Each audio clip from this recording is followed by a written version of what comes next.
This is the new 2021 Audi RS7, and it is a monster. 600 horsepower turbocharged V8 does 0 to 60 in 3.6 seconds.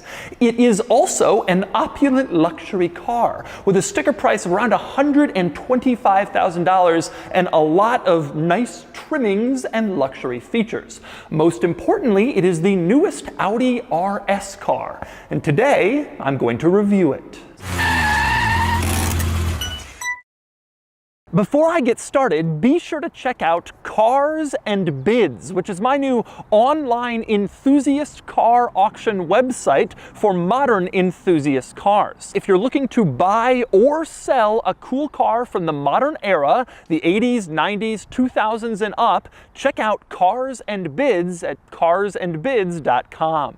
I've borrowed this RS7 from Audi Beverly Hills, one of the Fletcher Jones family of dealerships. Audi Beverly Hills is the largest Audi dealer in the nation. This is the place Audi Beverly Hills sells more Audis than anyone else in the United States, and they have them all. The new RSQ8, the new RS6 Avant, the new A8, and now this, the new RS7, which is just starting to arrive in dealerships. So let's talk RS7. The Audi A7 originally debuted almost 10 years ago as sort of a sportier, more stylish alternative to a typical mid-size sedan. Now, the original RS7, which I've reviewed, was great. 560 horsepower, 520 pound-feet of torque. But this turns things up a bit. 590 horsepower, 590 pound-feet of torque, and it can do 190 miles an hour in a mid-size luxury hatchback sedan thing. This is a big deal because it helps build the Audi performance lineup here in North America. Audi has given us a lot of new models over the last few years, and especially high-performance RS models. You have the RS3, the RS5, the RSQ8, the new RS6, and now this. It really rounds out the lineup, and it brings Audi ever closer to having RS being a true competitor for BMW M and Mercedes AMG here in North America. And today I'm going to review this RS7 and show you how it stacks up. First, I'm going to take you on a tour of it and show you all the quirks and features of the latest Audi RS car. Then I'm going to get it out on the road and drive it, and then I'll give it a Doug score.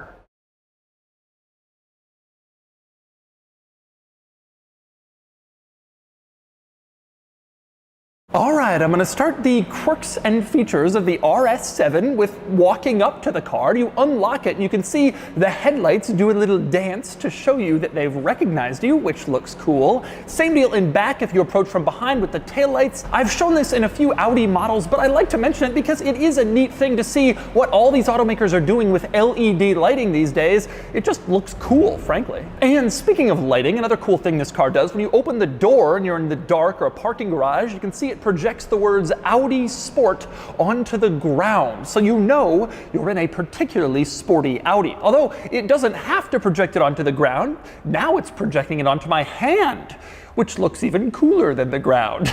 I guess that's something you can do if you're easily amused, as I am. Also, one other thing I like, when you're getting into the RS7, the key actually says RS on the back. Not just a typical Audi key, but an RS one. I bring this up because BMW M keys aren't really that distinctive from regular BMW keys. They just have the M colors, and they put that on the M Sport models as well. And Mercedes AMG doesn't get a distinctive key at all. So it's kind of neat to see an Audi RS specific key. Makes you feel a little bit better if you're looking at your key, or you put your key on the table and just hope people notice your RS logo. Next up, before I climb in the RS7, I want to discuss one exterior feature I really like, and that would be the black optics package. This is $2,750 extra, and it blacks out a few trim pieces throughout the car, the badges in the front and the back. It makes it look a little cleaner, but what I especially like is the wheels. These are not black, even though they're part of the black optics package, but just look at how nice they look, and they have this cool texture in them. These are 22-inch wheels,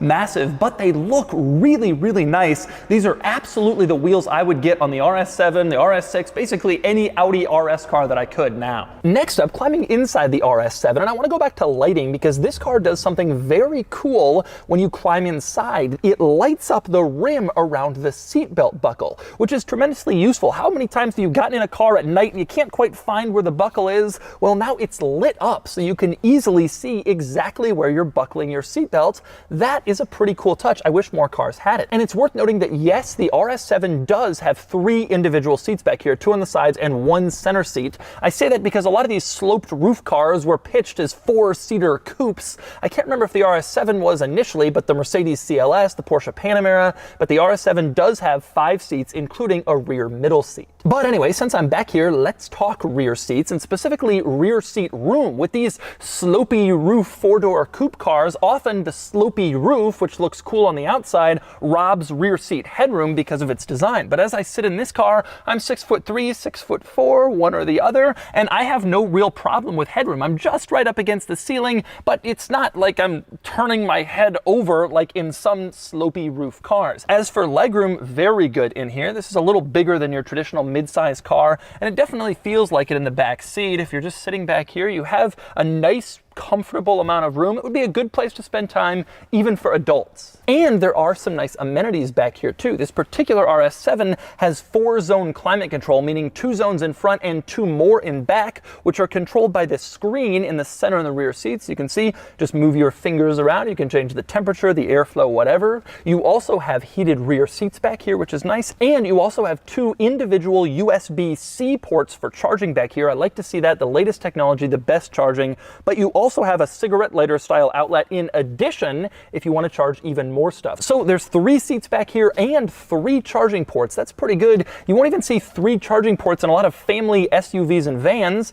but the RS7 has it. But while the back has some nice touches, the front is, of course, where you really want to be in this car. And again, I want to start by going back to lighting because there's some cool stuff up here, and specifically my favorite is this little accent light on the side of the center console. You can see it's actually on both sides, driver and passenger, and it just looks cool. The color of this light is changeable. You can configure it to be whatever you want, and I just love the accent light there. Tiny little strip and a nice piece of attention to detail. It makes that stand out. And speaking of the center console, an interesting item in here, in between the cup holders, there's this little hole.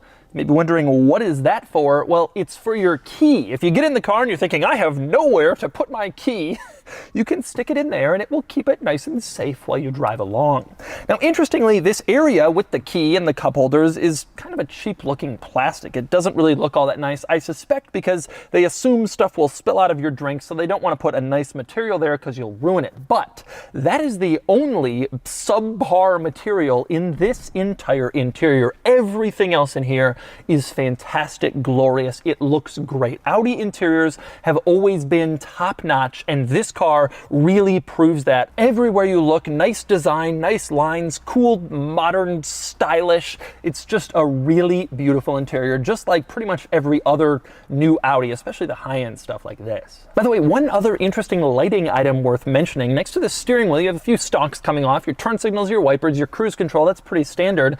The cool thing is, at night, your cruise control stalk is lighted. They have lighting in the stalks coming off the steering column. You don't really see that all that often. Unfortunately, the turn signal stalk and the wiper stalk are not lighted. I assume they thought that would just be lighting overload, but I do like that the cruise stalk is lighted. It's not something you'll use every time, so you might forget what's what, and at night that could make it hard to see, so they lit it up. That is smart thinking. And next up, we move on to the infotainment system in this car. Now, I have covered this latest Audi infotainment in a lot of different models, the RSQ8, the e-tron, the new RS6. I will link those reviews in the description below so you can take a longer look. In this car, I'm only going to cover a few highlights, starting with the fact that you have 2 screens, an upper screen and a lower screen. Now, this is a pretty good setup. The lower screen is your climate controls, and you can use it to change the temperature, turn on the heated seats, all of your usual climate control stuff. But you can also use it for various other things in certain circumstances. For instance, when you're entering a navigation destination,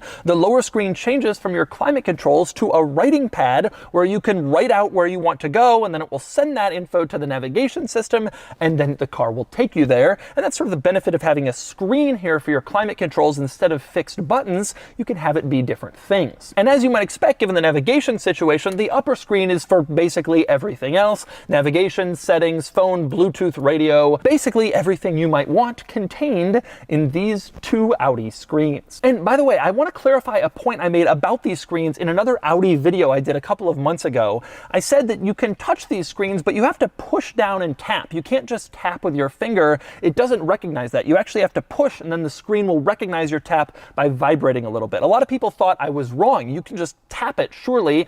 Basically, every other car has that. That is not true. You can see right now, I'm giving the screen light taps, and it is not responding to my commands. It's recognizing the taps, but it doesn't do anything with them. In order for the screen to actually respond, you do have to push it down. I do consider that to be the biggest drawback of this infotainment system. Other cars have simple interfaces like a smartphone where you just slide your finger around, not the RS7 or other Audi models. But anyway, speaking of screens in here, let's talk gauge cluster screen. Again, I've gone over this in a lot of other Audi models, so I will link those in the description below. But the basics are pretty simple. It's very configurable. You can have it highlight whatever you want. If you want a giant map in your gauge cluster, you can do that, or you can see your phone, your media, whatever. This is one of the best gauge cluster technologies in the car industry. And I have to say, here's something nice and new that I like about this. If you're on certain screens, you can have the tachometer right in the center, and you can see it's like these two bars of tachometer rather than your normal boring old dial. And that looks very cool and very sporty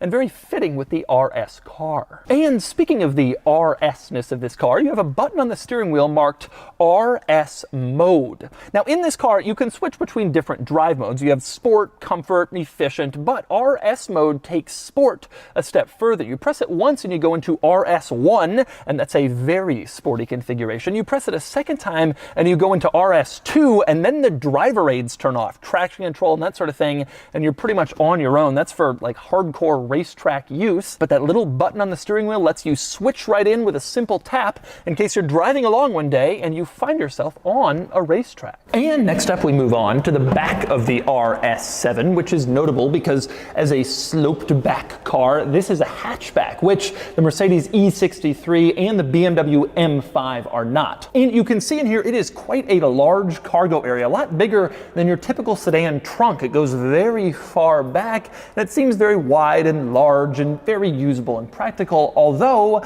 not as practical as the Audi RS6 Avant, which is basically this car except a station wagon. Now, I prefer the RS6 Avant. I like fast, practical cars like that, but I suspect most buyers will prefer the RS7, at least in the States. We generally prefer sedans, and these four-door coupes have been popular, and I suspect this car will sell in bigger numbers. Even though it's not quite as practical, it's still pretty practical back here, and certainly more practical than a sedan. As for my own opinion about the styling of this car, I never really liked how the initial A7 looked. I thought it was kind of a strange looking car, but over the years, I think it has improved a lot, and this RS7 in particular, I think, is gorgeous. You have these flared fenders that really show muscle and make it seem like an especially spry and sporty car. I also like the black trim on the rocker panels, which to me makes the car look more athletic and seem visually smaller. It makes it seem not like such a bloated, large luxury car and more like the RS car that it's supposed to be. I think that small detail is a really nice touch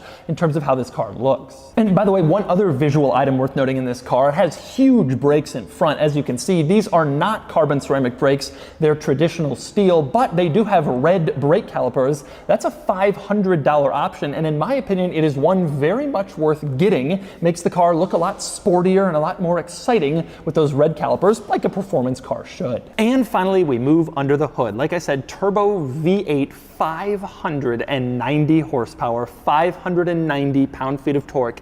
This thing has serious muscle. This is the same engine in so many Volkswagen Group high-end performance cars. The RS6 that I reviewed, but also the Porsche Cayenne Turbo, the Panamera Turbo, the Bentley Bentayga, the Lamborghini Urus. They all have this engine in various different states of tune. It's kind of crazy how many modern high-end performance cars use this powertrain. Then again, it is a pretty good powertrain. I've liked it in all those cars, and I'm I'm excited to test it out in this one. So it's time to get the RS7 out on the road and see how it drives. All right, driving the RS7. Now I have to admit, I have done quite a few Audi RS cars, especially lately. The RSQ8, the RS6, the RS7 have all come out within the span of, I guess, about 4 months here at the end of 2020. And I'm thrilled by this. I have complained in previous videos that there simply aren't enough Audi RS cars. They have held back so many of these cars from the US market. For years, we didn't get an RS4, we didn't get an RS6, RS3, and finally they are coming and they are now here, and it's so magical. I'm so happy. Now the drawback though, at least for my purposes, is a lot of these cars are pretty similar. I mean, this is essentially an RS6 with a different rear end. So I don't really expect the driving experience to be that different. Now the benefit is they all drive amazingly. This powertrain is great. It's one of the best on the market, incredibly responsive the moment you step on the throttle. It's really a great car. A lot of these turbo engines I'm a little bit nervous about. They're not necessarily the most responsive, which is a bit of a problem with turbo engines. You know, naturally aspirated V8 has a lot of torque down low. Even Audi's turbo V6 that's in the RS5 has a little bit of a delay, at least relative to this car. You press the throttle in this thing and it flies instantly. A fantastic powertrain. This car also, just like the RS6, benefits from being comfortable and smooth if you want it to be. That's one of the coolest things about modern luxury cars generally, is that they're nice if you want them to be nice, or they're monster angry things if you want them to be that. I came up to film this car and drove it not really expecting it to be that different from the RS6, and indeed it isn't, and no surprise given my car history. If you know anything about me, I would prefer the RS6. I just would rather have a wagon. I think having that extra practicality, it's just such a, messes with your mind. Like a station wagon shouldn't be that fast, but it is. However, I think a lot more people are probably gonna buy the RS7. Like I mentioned, in America at least, it's considered to be more stylish to have like a coupe looking car or a sedan-y looking car than a wagon. And so this is gonna be where I suspect most of the buyers will be versus, you know, M5 and E63. This car makes some excellent noises. One thing I'm a little bit surprised by. Fortunately, this car still has a big V8, but it's a turbo one. It's only 4 liters. It's not like it's a big old 7-liter V8, but it still sounds pretty nice. You drive it around, you hear some good sounds. And if you want it to be a luxury car, it can be that. You put it in comfort mode and you don't really hear the sounds all that much. Overall, I haven't really driven this car incredibly hard, in large part because I've done so many cars with this engine. RSQ8, RS6, but also Bentayga, Panamera Turbo, Cayenne Turbo, etc. I kind of get the idea. It really comes down to, you know, which one do you like the best, which brand name, which styling, and then on the driving dynamics a little bit as well. You know, this car doesn't handle like an Urus or a Panamera necessarily, but it's pretty close. But it's very similar to RSQ8 and RS6. Ultimately though, it's a fantastic car. These are so amazing. They're so much fun. They're so fast. The technology is great. And I'm so happy that we seem to be in an Audi RS revolution after so many years of Audi denying us the ability to have these RS cars. They're all here now. They're amazing. And from what the dealers tell me, they seem to be selling, sometimes way over sticker. There's a lot of interest in these cars right now. And so that's the 2021 Audi RS7. I would personally prefer the RS6 Avant. I'm a wagon person, but the RS7 will be a great choice for a lot of people who are also considering a BMW M5 or a Mercedes AMG E63. I'm just happy, frankly, that we've got all these new Audi RS models here in North America. They've really stepped up their high performance game. And now it's time to give the RS7 a Doug score. Starting with the weekend categories and styling, the RS7 is handsome, very nice for a 4-door hatchbacky thing, and it gets a 7 out of 10. Acceleration does 0 to 60 in 3.3-ish seconds, and it gets a 9 out of 10. Handling is very sharp for a larger 4-door luxury-ish car, and it gets a 6 out of 10. Fun factor is also huge for a car like this, and it gets a 7 out of 10. Finally, cool factor, and these are very cool. The RS7 is highly exciting for car fans, but not, you know, exotic sports car exciting, and it gets a 6 out of 10 for a total weekend score of 35 out of 50. Next up are the daily categories and features, the RS7 is loaded and has a ton of tech, and it gets a 9 out of 10. Comfort, the RS7 is shockingly nice considering its level of performance, and it gets a 7 out of 10. Quality is excellent, materials are fantastic, though I do worry a bit about long-term reliability, and it gets an 8 out of 10. Practicality is good, better than a sedan, but not hugely so, and it gets a 6 out of 10. Finally, value, and this offers a lot, but it also costs a lot, especially when you know a big depreciation hit is coming. It gets a 5 out of 10 for a total daily score of 35 out of 50. Added up, and the Doug score is 70 out of 100, and you can see where it stacks up against relevant cars. The RS7 does well, great in fact, very competitive with the BMW M5, the Mercedes GT63, the Panamera Turbo, and the RS6. Ultimately though, I would rather have an RS6. It's more practical and more special, though I suspect the RS7 will be easier to come by with a larger production run, or at least in the United States.